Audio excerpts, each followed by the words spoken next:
Hey y'all, so while I've got the fire hot, I'm going to go ahead and do a second video for this week. And I'm just going to do a simple project and forward a traditional bottle opener. Now what I've got here is some 3/16 by 3/4 stock. And we're going to use the Bic iron that we just made, which will be in my previous video, to drift and shape up the hole once we get it in and drifted. So we'll get this stock heated up and we'll get started.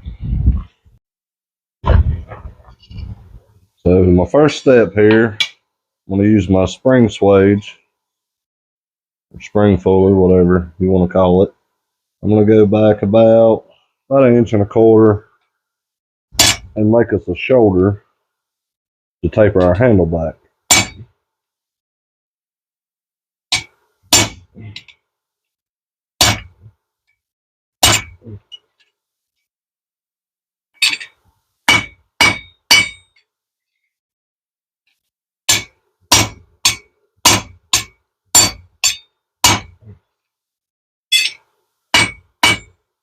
Now we've got a nice indent even on both sides. I'm going to taper it from here back, probably about to that paint mark there. Then we'll punch our hole for the bottle opener. Now the portion that's going to be the bottle opener, I'm going to hang over the side of the anvil and work this taper back even on both sides.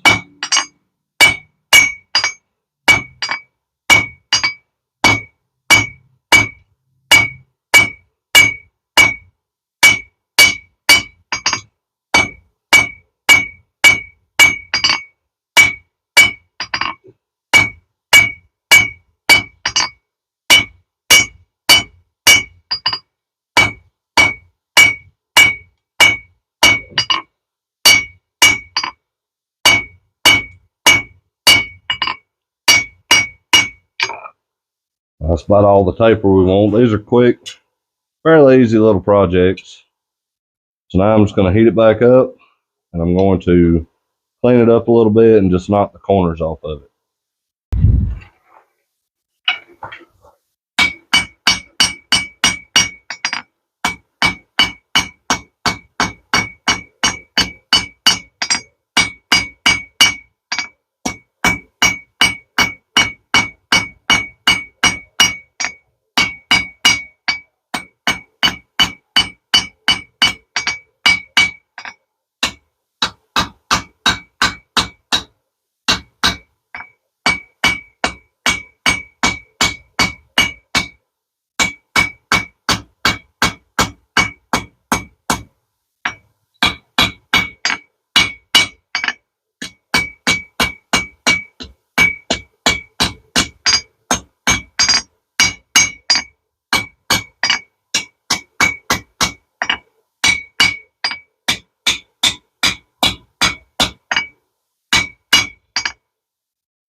Now we got it cleaned up, we'll heat it up and punch our hole.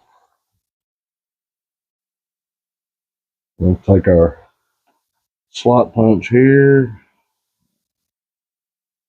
try to center it up best we can.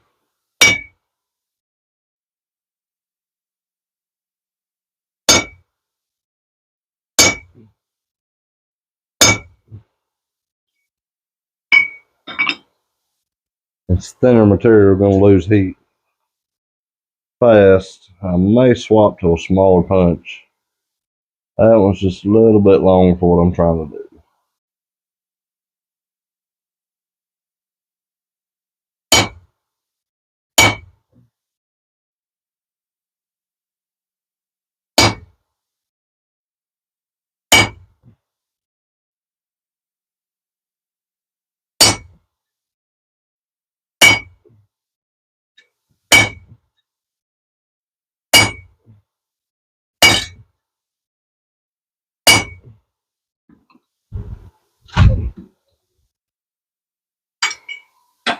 Now we got it started good there. We're going to flip it over so it'll stay even and come back through the other side.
Let's see if we can knock it back out the other way.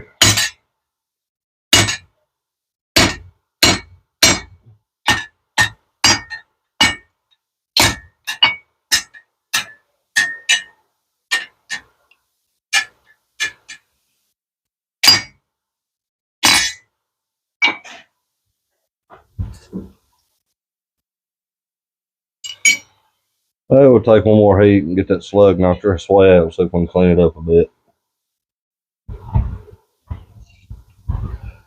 So after we get our slot punched, we'll take a couple of different drifts and start opening up the hole.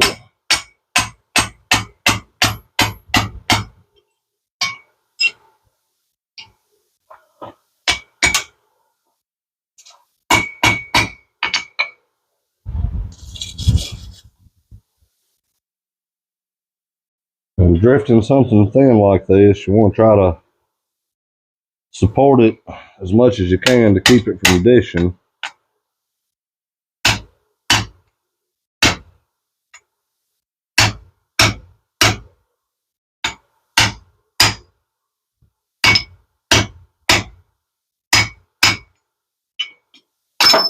It usually takes a couple heats. Now I'll flip it back over and go in from the opposite side to correct where it's dished on that one. I'll swap over to my other anvil because the holes in it just do better for this.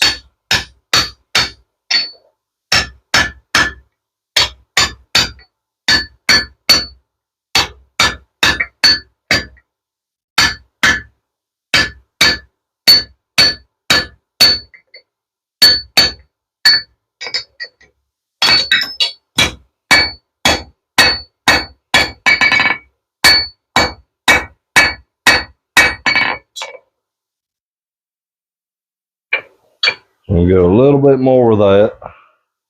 Then we'll put our bick iron in the other anvil and clean it all up.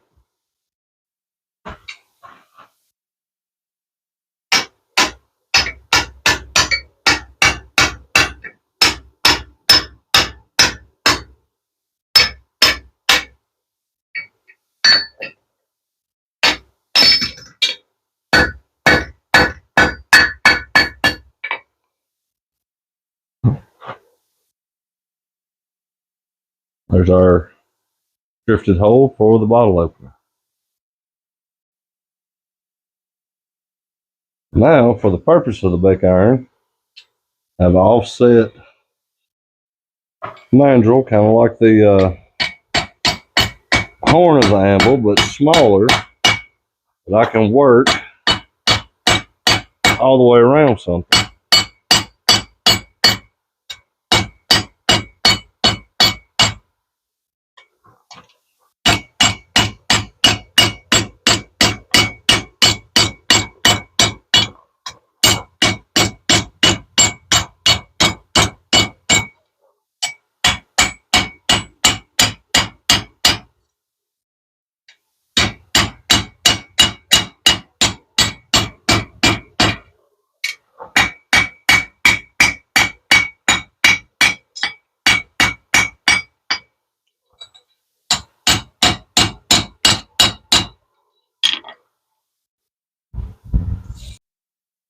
The big iron works good for lots of things with tight radiuses that you need to work around. And you can go back and forth between them, between the horn of the anvil and the big iron.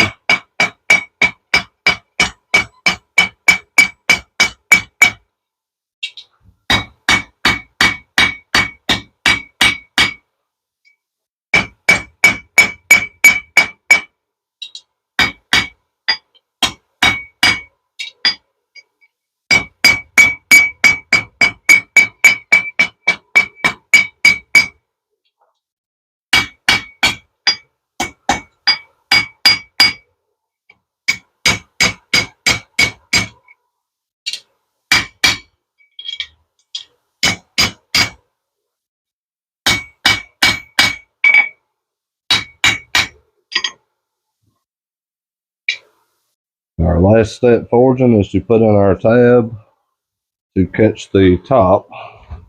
And I have lost my ball punch, so don't judge me for this. I'm going to use a ball peen hammer if it don't cool off on me first.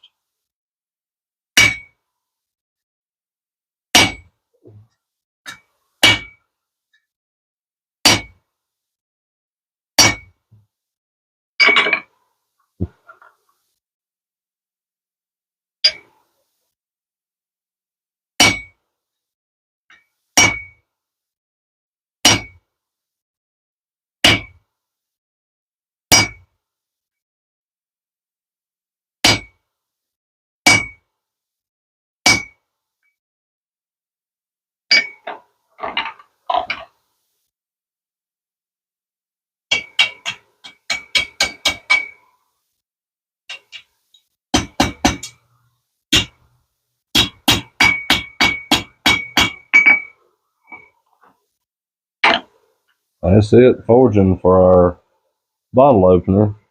Now the whole time I've left it on the main stock. I don't have to use tongs, I can just hold on to it. And now I'll just take an angle grinder and cut it off right there, and we'll finish up the back of the handle. Now just to finish it off, we'll clean these back corners up where I cut it.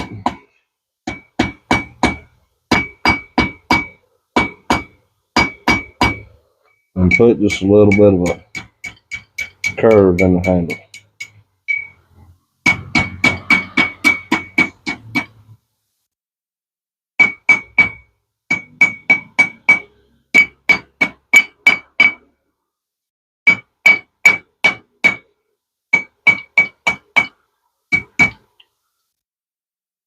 Let it cool off, we'll clean it up with a wire brush and put some beeswax on it and see how it does. I'm going to cheat this a little bit and use the same ending for 2 videos, but that is it for making our bic iron.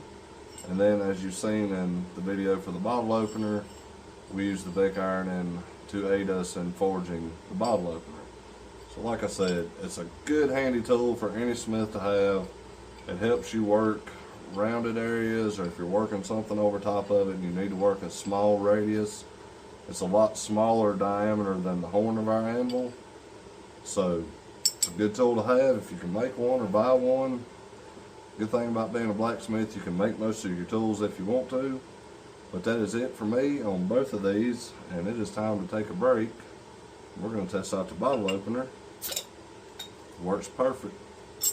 Y'all have a good one.